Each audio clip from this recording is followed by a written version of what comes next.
சிலுவையின் ஆழத்தை அறிந்து கொண்டவன் அவர் பிறந்ததை ஒரு காலம் மேன்மையாக காண்பிக்க மாட்டான்.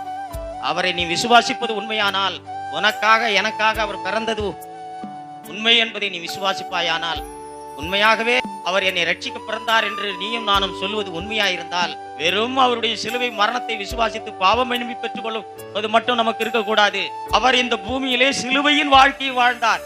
அவர் ஒரு சிலுவையாகவே இந்த பூமியில் இருந்தார். நீங்களும் நானும் சிலுவையின் வாழ்க்கையை நாம் வாழ வேண்டும். சிலுவையின் வாழ்க்கை இல்லாமல் நாம் பாவம் செய்யாத வாழ்க்கையை வாழ முடியாது. சிலுவையின் வாழ்க்கை இல்லாமல் நம்மால் பரிசுத்தமாய் வாழ முடியாது. சிலுவையின் வாழ்க்கை இல்லாமல் அவரை உண்மையாய் நாம் நேசித்திட முடியாது.